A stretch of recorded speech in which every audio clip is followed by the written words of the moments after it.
Hello everyone, welcome back to the Political Science lecture series. In the previous lecture, we discussed unicameralism, bicameralism, separation of powers, and how they affect the forms of government that they subsequently constitute. आज के इस lecture में हम discuss करेंगे वो different models जिसके गिर्द हम सिस्टम्स ऑफ गवर्नमेंट को ऑर्गेनाइज कर सकते हैं. किसी भी गवर्नमेंट की फॉर्म और गवर्नमेंट के सिस्टम में फ़र्क होता है. Generally form of government is that whether it is a monarchy, whether it's a dictatorship or a democracy. The system of government is basically how the power is distributed in different constituent units of a country. तो उस चीज़ को हम कहते हैं system of government कि आप different government के अंदर पावर किस तरीके से डिवाइड करते हैं. तो the amount of power that the central government has in relation to provincial governments और स्टेट गवर्नमेंट्स वो डिटर्मिन करता है कि किसी भी कंट्री का क्या सिस्टम है. तो इसके अंदर हमारे सामने जो सबसे पहला मॉडल है वो यूनिटरी सिस्टम्स का मॉडल है. There are three models as a disclaimer: unitary systems, confederations and federations. यूनिटरी सिस्टम के अंदर आपकी सबसे ज़्यादा सेंट्रलाइजेशन होती है.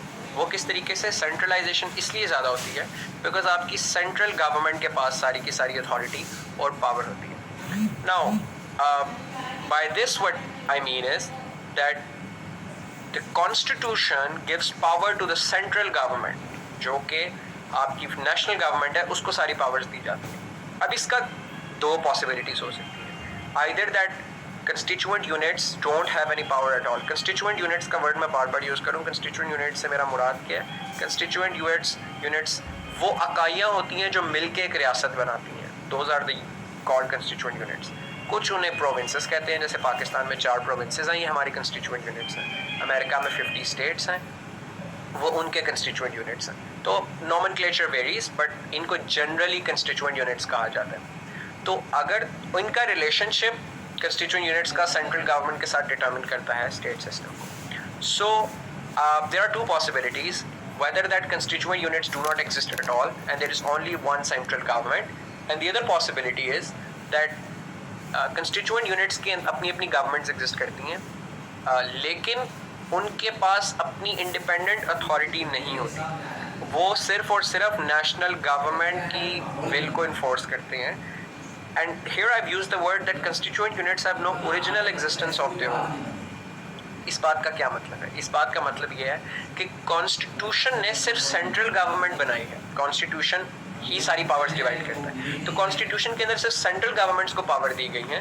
अब सेंट्रल गवर्नमेंट आगे से अपनी एडमिनिस्ट्रेटिव कन्वीनियंस के लिए, बेहतर सर्विस डिलीवरी के लिए अक्सर प्रोविंशियल गवर्नमेंट्स बनाती हैं, लेकिन वो जब चाहे वो पावर वापस ले सकती है. ठीक है. तो इस लिहाज से फॉर इंस्टेंस यूनाइटेड किंगडम के अंदर एक यूनिटरी कंट्री है, यूनिटरी सिस्टम है, लेकिन वहाँ पे आपको वेल्श असेंबली भी मिलती है, स्कॉटिश पार्लियामेंट भी मिलती है, पार्लियामेंट ऑफ इंग्लैंड भी मिलती है, नॉर्दर्न आयरलैंड की पार्लियामेंट मिलती है, जो उनके 4 कंस्टिट्यूएंट यूनिट्स हैं. लेकिन उनका चूँकि यूनिटरी सिस्टम है, तो जो वेस्टमिंस्टर पार्लियामेंट है उनकी, जो सेंट्रल गवर्नमेंट है, it can take those powers away from the provincial parliaments any time. Right. Second important point is that since it's centralized and provinces or states, aka constituent units, do not have their independent autonomy of their own, they cannot secede from the union.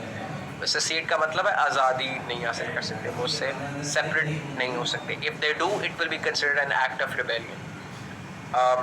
Generally इसके अंदर एक common feature ये पाया जाता है कि यहाँ पर एक यूनिकेमरल लेजिस्लेटर होता है. यूनिकेमरल लेजिस्लेटर हमने लास्ट टाइम डिस्कस भी किया था और मैंने ये आपको तो पॉइंट भी बताया था कि इन कंट्रीज़ के अंदर जहाँ पे यूनिकेमरल कंट्रीज़ मॉडल वहीं पे फॉलो किया जाता है जहाँ यूनिटरी सिस्टम ज़्यादा प्रेवलेंट होता है, क्योंकि आपने सारी की सारी पावर जनरली कॉन्सेंट्रेट की होती हैं.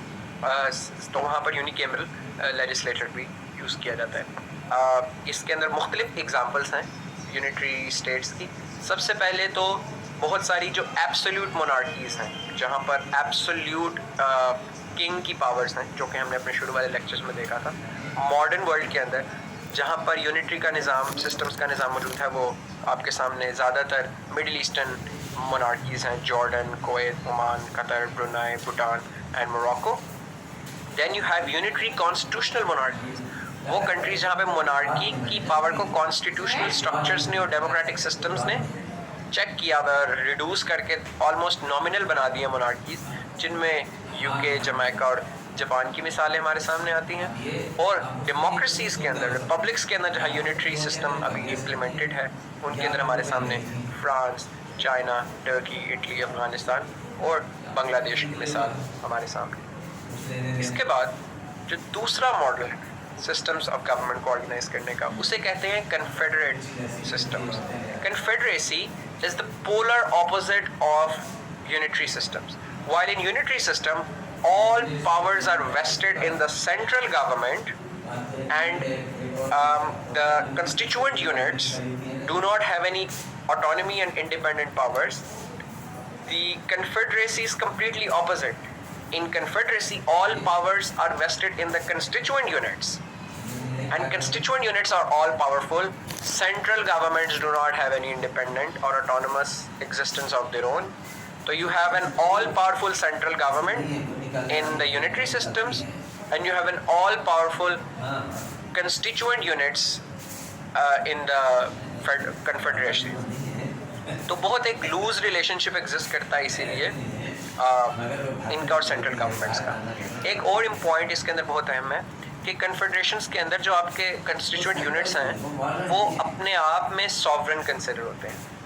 वो उनकी अपनी अपनी सॉवरेनिटी है, यानी वो एक समझे कम्प्लीटली एक सेपरेट कंट्रीज हैं जो मिल के कन्फेडरेसी बनाती हैं, जो मिल के यूनिट्स कन्फेडरेसी बनाते हैं। जबकि यूनिटरी सिस्टम्स के अंदर जो यूनिट्स हैं आपके प्रोविंसेस या स्टेट्स, उनकी अपनी कोई ऑटोनॉमी नहीं होती। इसीलिए चूँकि जो कंस्टिट्यूएंट यूनिट्स हैं कन्फेडरेसी के अंदर वो अपनी इंडिपेंडेंट एग्जिस्टेंस रखते हैं, therefore because they are sovereign they can secede any time.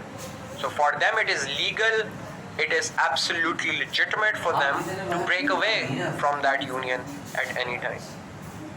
इसके अंदर दो मिसालें, confederacies are getting out of fashion as we're advancing with time because it's not very effective in governance and administration. तो historical examples में अगर हम देखें तो एक old Swiss confederacy स्विट्जरलैंड के अंदर पाई जाती थी। America was founded on a confederacy from 1781 to 1789. It remained a confederacy under Articles of Confederation, but it didn't really work. Then they replaced and scrapped the Articles of Confederation, जो कि उनका पहला constitutional document था, उसको उन्होंने scrap करके existing US Constitution replace कर दिया, and George Washington became the first president under that constitution. German Confederation, Austro-Hungary, which was also responsible for the first world war, जिसके अंदर मतलब एक बहुत फॉर्मेटिव रोल था इनका ऑस्ट्रो हंगेरियन एम्पायर का। तो ये एम्पायर भी कन्फेडरेसी की बेसिस पे ऑपरेट करती थी कि different constituent units have autonomous power, और उन्होंने एक यूनियन आके बनाई थी। Soviet union after the revolution when it was founded was also worked under Lenin for some time as a confederacy. 1936 के अंदर फिर नया कॉन्स्टिट्यूशन इंट्रोड्यूस कराया गया, जिससे इसे कॉन्फेडरेशन से चेंज करके फेडरेशन बना दिया गया। फेडरेशन क्या है वो हम बाद में पढ़ेंगे। अभी आजकल के दौर में जो करंट कॉन्फेडरेशंस एग्जिस्ट करती आ रही हैं, जिनको समझा जाता है कॉन्फेडरेशंस, उनमें एक इराकोय कॉन्फेडरेसी है। इराकोय confederacy was founded in 1600. It is a group of native American tribes and Canadian tribes, जिसके अंदर इन नेटिव अमेरिकन्स और आपके सामने द फर्स्ट नेशन जो कनाडा के इंडिजिनस लोग हैं। These are the tribal groups जो कि बिकॉज यूरोपियन इन्वेजन और European colonisation led to the development of Canada and United states and Australia and New Zealand as we know it. वरना यहाँ पर पहले इंडिजिनस ट्राइब्स रहा करते थे, कनाडा में भी, अमेरिका में भी। उन इंडिजिनस ट्राइब्स ने आपस में कुछ काफ़ी सारे ट्राइब्स, जिनमें Oneida, Tomahawk, Mohawk, there are other ones as well, some, उन्होंने मिलकर अपनी डिफरेंट कन्फेडरेसीज अपनी एक बनाई थी, ट्राइब्स ने मिलकर, उसे कन्फेडरेसी कहा जाता है। European union is also an example of a confederacy जो कि 57 से अब तक चली आ रही है, जिसमें 28 सॉवरेन स्टेट्स ने मिलकर एक अपनी एक सेंट्रल ऑर्गेनाइजेशन बनाई हुई है। So you see European union के अंदर एक यूरोपियन पार्लियामेंट है, there are European bureaucrats who are the members of European Union who don't belong to any nation. तो फिर इसके अंदर आप कंफ्यूज हो जाते हैं कि एक आपके पास इंग्लैंड की अपनी गवर्नमेंट है और एक यूरोपियन यूनियन की भी गवर्नमेंट है, तो हाउ डज दैट वर्क? सो इसीलिए कन्फेडरेसी, जिस तरह हमने बताया कि वो हर सॉवरन कंट्री, जिस तरह France is a sovereign country, Italy is a sovereign country, Spain is a sovereign country, but all of them are part of the European confederacy.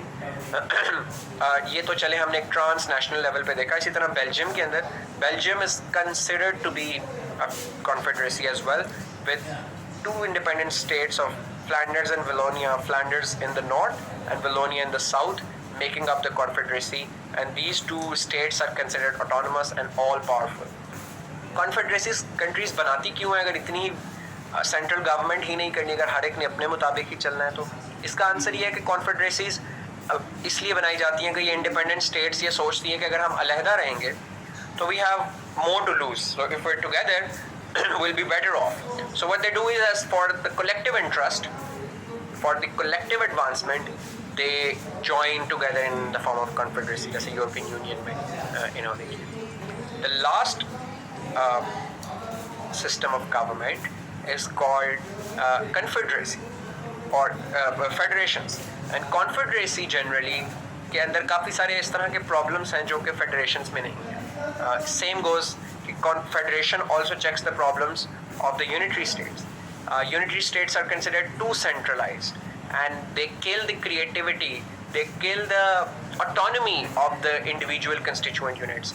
उसकी वजह से diversity की repression होती है अमूमी तौर पे। इसलिए, और unitary states में ये मसला है ओवर सेंट्रलाइजेशन का, और कॉन्फेडरेसी में मसला है बहुत ज़्यादा डेवोल्यूशन का।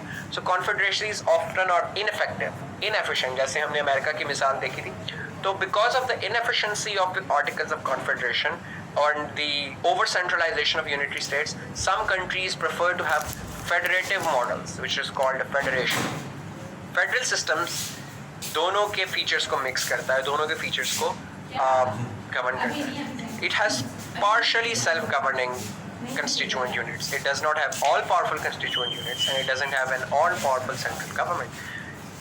Unlike unitary systems, क्योंकि unitary systems के अंदर constituent units की कोई original existence नहीं होती, that is to say that उनके पास अपनी कोई अथॉरिटी नहीं होती, उनके पास उतनी ही देर के लिए उतनी ही अथॉरिटी रहती है जो सेंट्रल गवर्नमेंट उन्हें दे, और सेंट्रल गवर्नमेंट कभी भी यूनिटरी सिस्टम्स में उन कंस्टिट्यूएंट यूनिट्स से उनकी पावर वापस ले सकती है। मगर unlike unitary systems, federal countries have their constituent units certain enumerated powers in the constitution that the central government cannot take away.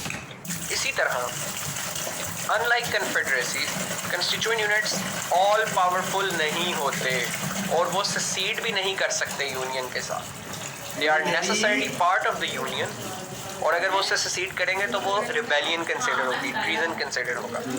And इस तरह powers are divided between central and provincial government. तो आपके सामने एक ऐसा system बनता है कि कॉन्स्टिट्यूशन यूनिटरी सिस्टम्स के अंदर सिर्फ और सिर्फ पावर्स देता है आपकी सेंट्रल गवर्नमेंट को, कंस्टिट्यूएंट यूनिट्स को पावर नहीं देता।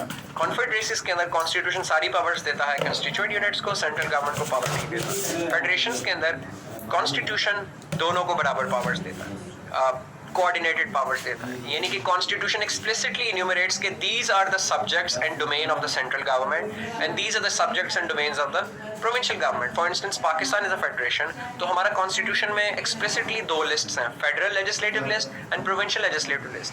फेडरल लेजिस्लेटिव लिस्ट वो लिस्ट है कि वो उसमें वो चीज़ें जो सिर्फ प्रोविंशियल गवर्नमेंट जिस पे काम नहीं कर सकती, सिर्फ फेडरल गवर्नमेंट कर सकती है। For instance fiscal policy, for instance defence, for instance foreign policy, ये इस पे प्रोविंशियल गवर्नमेंट्स लेजिस्लेट नहीं कर सकती, सिर्फ फेडरल गवर्नमेंट करेगी। इसी तरह बहुत सारी और चीज़ें हैं जो सिर्फ प्रोविंशियल गवर्नमेंट्स को दी गई हैं, जैसे health, education, law and order, marriage issues, property contracts, sales tax, ये चीज़ें जो प्रोविंशियल गवर्नमेंट की डोमेन में दी गई हैं। तो powers have been divided between the 2 governments. तो ये फेडरेशंस की एसेंस है।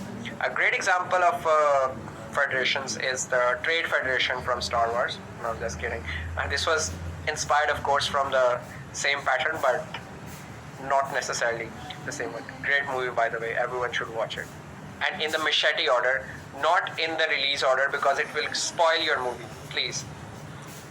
The real world examples are the followings. The most famous countries are generally predominantly federalist, because the big countries that you hear a lot about, and these countries tend to be very ethnically, racially diverse as well. United States is considered to be the oldest surviving federation, starting in 1789. India is a federation. Pakistan, Canada, and Malaysia and Nepal are also a federation. Nepal being the newest federation, 2015 में constitutional amendment के बाद they turned into a federation. Monarchies generally tend to be unitary systems. Why? Because monarchy by its definition has centralization of power, right? Monarch want to control everything. किसी भी under monarchy system में इसीलिए डाली जाती है because वहाँ पे monarchs want to be all powerful. तो बाय इट इज नेचुरल कि a form of government that is monarchy goes well with a system of government of unitary systems, क्योंकि फेडरेशंस के अंदर तो पावर डिवाइड हो जाती हैं. But UAE is an example which despite having a monarchy is a federation. It's a federative model जिसके अंदर उनको कॉन्स्टिट्यूशनली थ्योरेटिकली स्पीकिंग ऑटोनॉमी दी जाती है. तो ये हमारी एक ऑर्गेनाइजेशनल ब्रेकडाउन है चार्ट्स का कि किस तरीके से फॉर्म ऑफ गवर्नमेंट इंटीग्रेशन और ऑटोनॉमी की तरफ मूव करता है. So federations are in the centre. The more you move towards the right, the more integration it tends to make. The more you move towards the left, the more autonomy it gives. So federations are in the center. You move towards the left, these are confederations. This is like Belgium, एक country की confederation. And if you move towards the left, international confederations like EU. तो Belgium के अंदर autonomy कम है states के पास, Wallonia and Flanders के पास. EU की 28 जो सॉवरेन स्टेट्स उनके पास ज़्यादा है. इस आप एक्सट्रीम पे चले जाएंगे, अगर बहुत ज़्यादा स्टेट्स मिलकर अपनी बनाती हैं तो वो मज़ीद कम पावर्स होंगी सेंट्रल गवर्नमेंट के पास, और इसलिए सेपरेशन बढ़ती जाएगी. If you move towards the right, it makes way for devolution. Devolution में you'll give slight amount of powers to the provincial governments. Move towards the next, which is decentralization, जिसके अंदर आप थोड़ी सी मजीद पावर्स प्रोविंशियल गवर्नमेंट्स की कम कर देंगे और central government की बढ़ा देंगे. और अगर आप you move to the far right, then you have a complete unitary system where by the central government has all powerful presence. Now mind you that no country is completely unitary, completely federal or completely confederacy, but there is a predominant character of a country. जिस तरह आप UK में देखते हैं तो provincial governments को काफ़ी इख्तियारात मौजूद हैं, तो आप कहते हैं how it is a unitary system. But the fact of the matter is that since the central government, theoretically saying, has the power to take away the powers of the provincial governments anytime, that's why UK is a provincial. It's a unitary country. India is considered, जिस मिसाल दी आपने तो उसको आप एक exception के तौर पे नोट कर सकते हैं. It's considered to be a federal government with a unitary tilt, because central government काफ़ी powerful है वहाँ पे despite it being a declared a federation. तो अब हम नेक्स्ट जो क्वेश्चन है एक बहुत इंपॉर्टेंट कि वो कौन से ऐसे प्रीरेक्विजिट्स हैं फेडरेशन को चलाने के लिए जिनकी वजह से फेडरेशन सक्सेसफुली ऑपरेट कर सकती है. We will do this lecture, this question in the next lecture, और उसके अंदर हम डिफरेंट इनका कंपैरिजन और इनको दोबारा समराइज और सिंथेसाइज करने की ऊपर भी डिस्कशन करेंगे. Till then take care, see you in the next lecture. अल्लाह हाफिज़.